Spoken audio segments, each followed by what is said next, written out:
Minutos que me quedarían, porque me interesa más compartir un intento de respuesta sobre quién ganó el debate, por qué y otras características que tuvo, y cuál es la expectativa sobre el resultado de las elecciones para compartirlo con ustedes. Muchas gracias.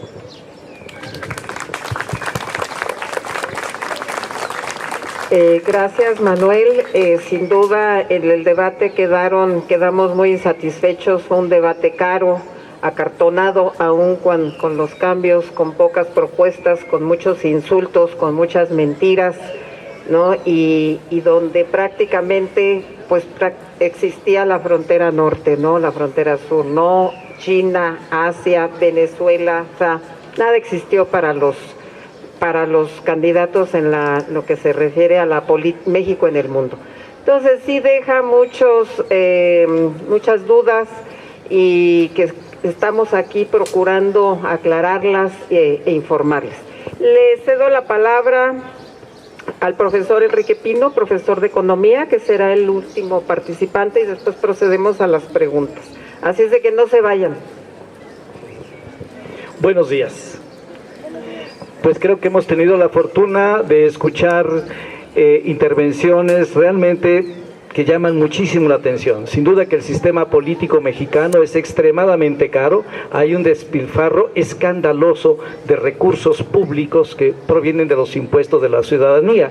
Y no solamente eso, sino que esos recursos han hecho a políticos millonarios.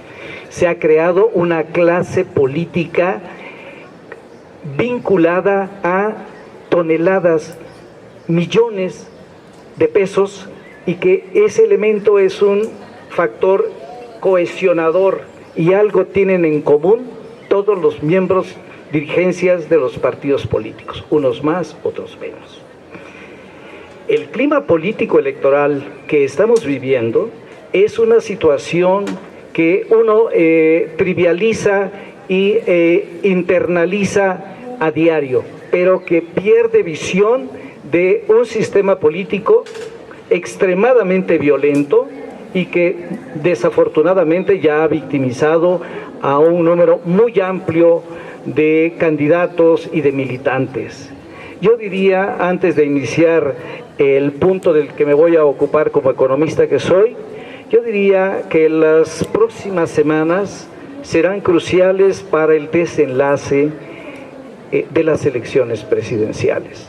Son días en que podemos observar, presenciar hechos, situaciones impensables. No tengo la idea de un tono alarmista, sino que para el partido oficial, para el Partido Revolucionario Institucional, cualquier recurso político está a la mano, absolutamente.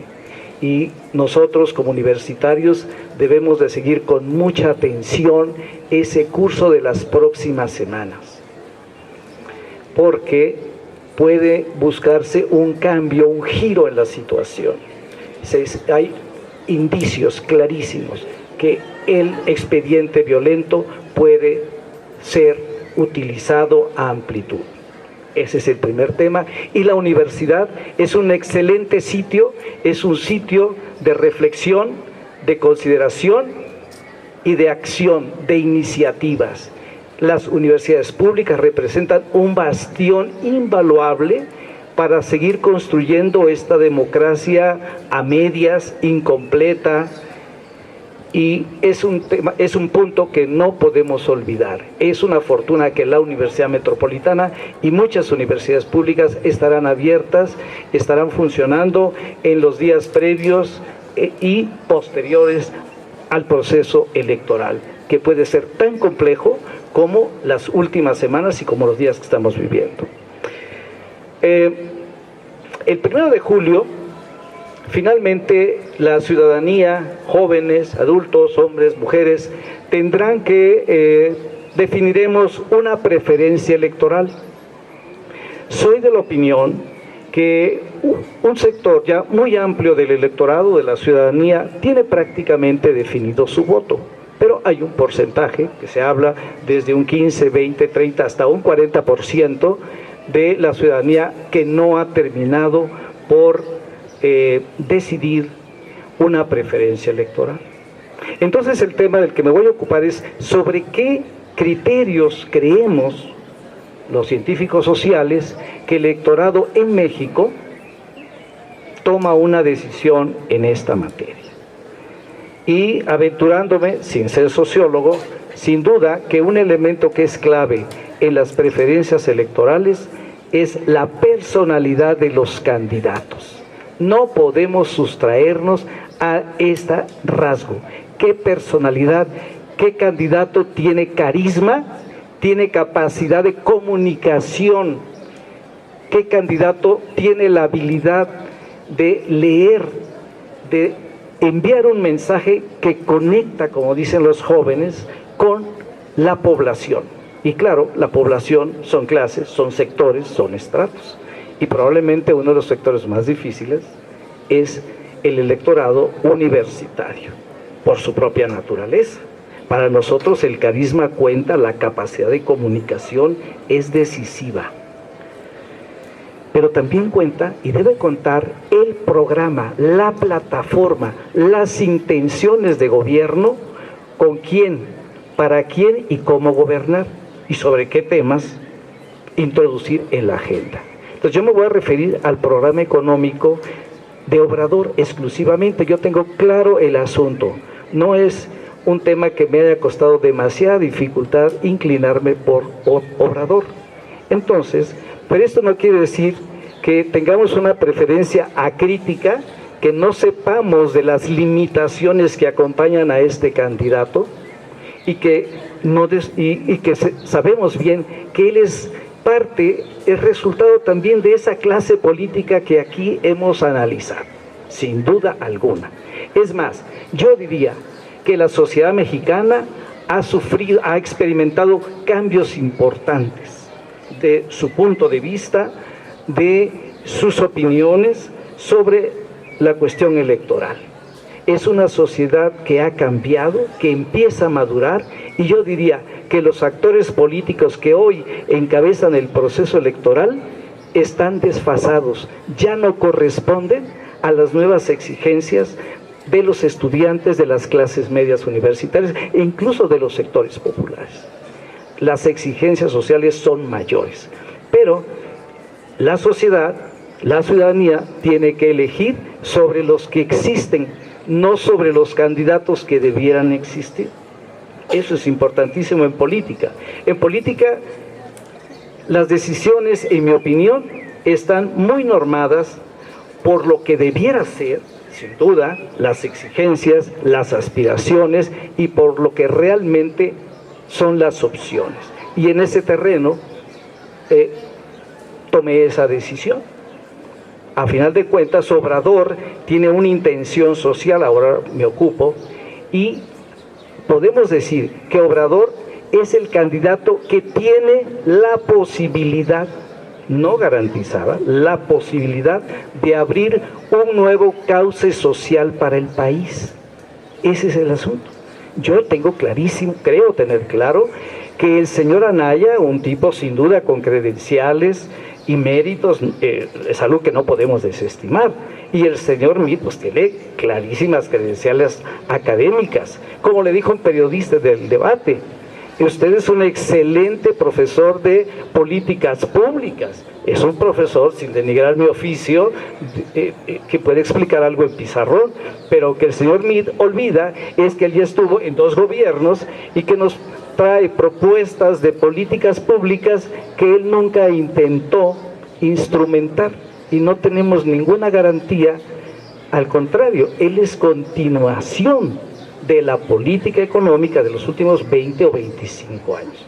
Bueno, ¿cuál es el segundo criterio que tiene que influir en nosotros? La plataforma, el programa de gobierno. Y aquí me voy a referir al programa económico de López Obrador.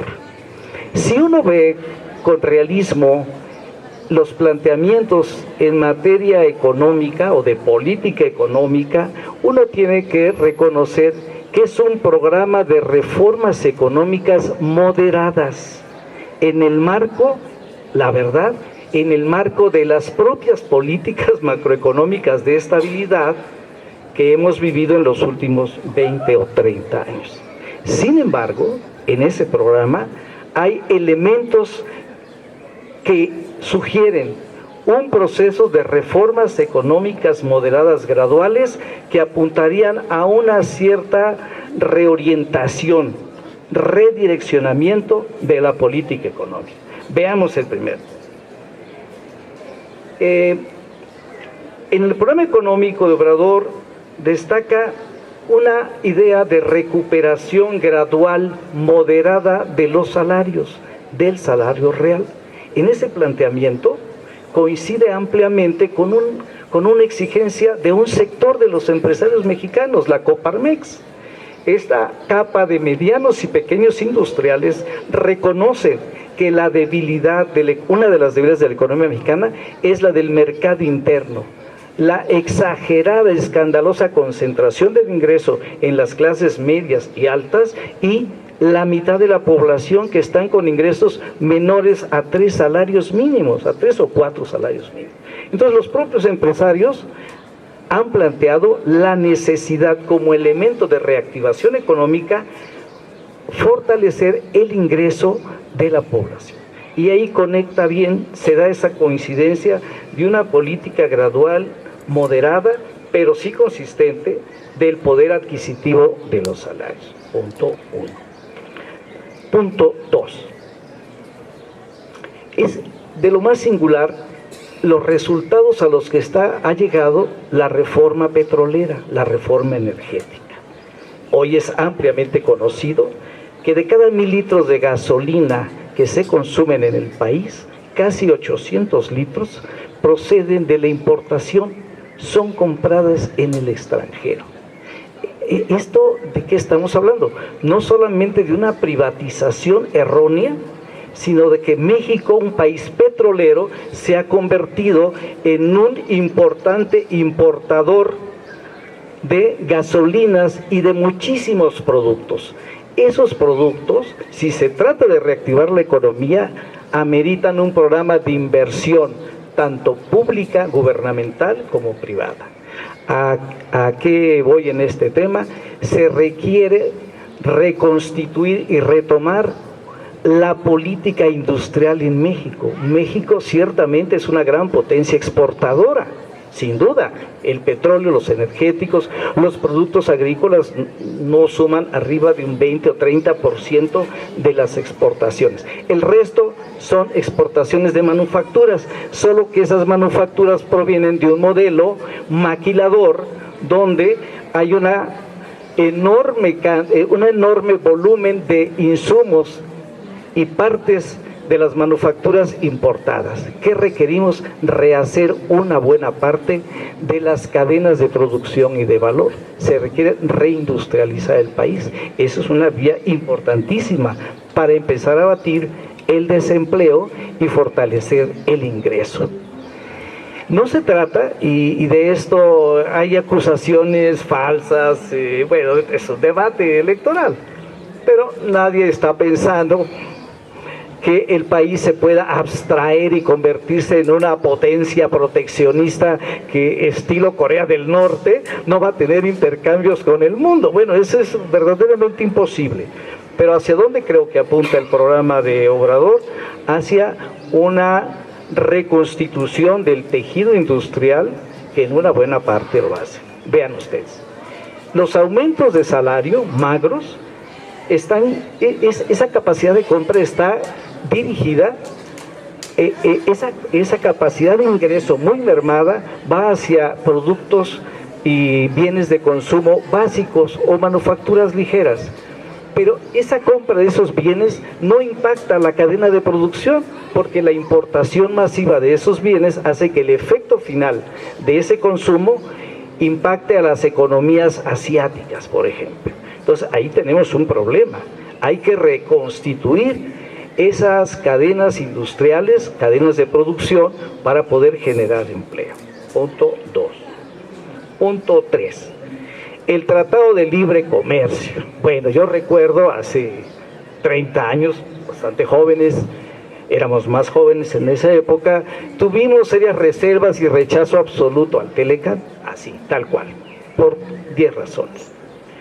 Hoy el Telecán es una realidad, claro que ha transformado regiones del país muy importantes. Hay niveles que no podemos desestimar de industrialización. Aguascalientes, Zacatecas, Guanajuato, Querétaro, crecen al 5 al 6%. Chiapas, Oaxaca, pero Campeche es una ruina. Campeche, el efecto de la privatización petrolera los ha dejado en absoluta bancarrota. Hay que rehacer esa refinería, sin duda alguna. De manera que el Telecán sí tuvo consecuencias y efectos para ciertas regiones, y sí tengo claro que los salarios en esos sectores sí hacen una diferencia con el salario promedio, pero en absoluto se asemeja a un salario en el sector automotriz en México, aquí está un especialista, Fernando Herrera, con los salarios de los canadienses o de los norteamericanos. Pero sí, ¿qué se debe hacer con el Telecán? Sin duda que una negociación de un gobierno débil y desacreditado del Telecán no va a ser el mejor Telecán, eso es imposible.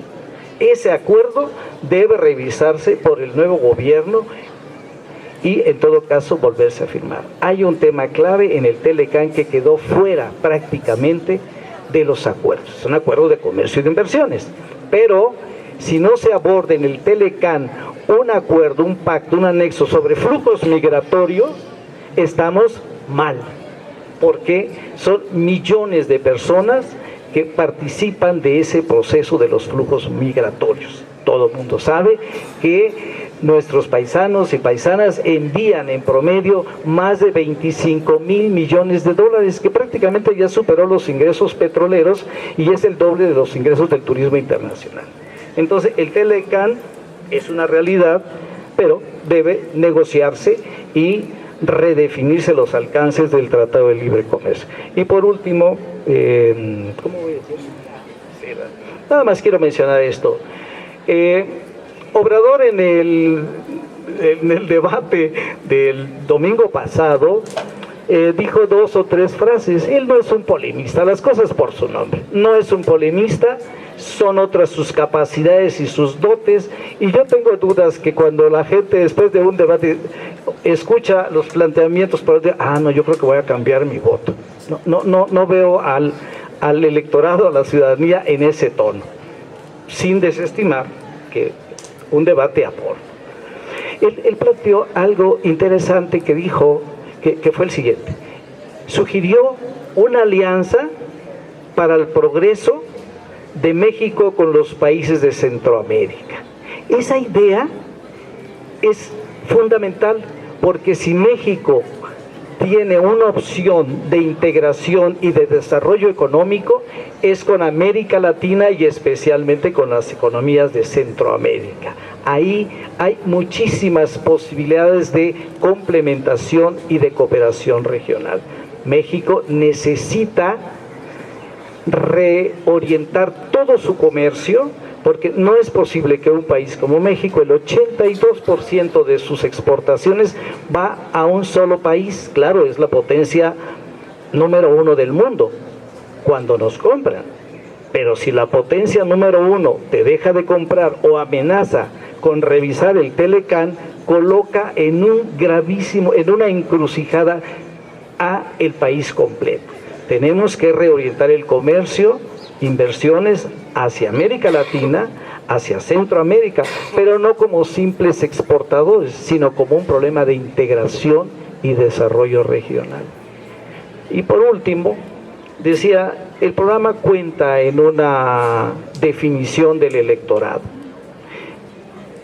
pero también cuenta el papel de los medios de comunicación, la tradición electoral familiar y lo que se hace y se dice, se discute en las universidades. Entonces, la decisión es, 1, la personalidad o carisma, presencia del candidato. Ahí vamos muy bien, de eso no tengo dudas. A mí no me simpatizan mucho las frases del debate, estoy de acuerdo en eso, pero no, un debate no solamente va dirigido a los universitarios, dicho con todo el respeto, va dirigido a una población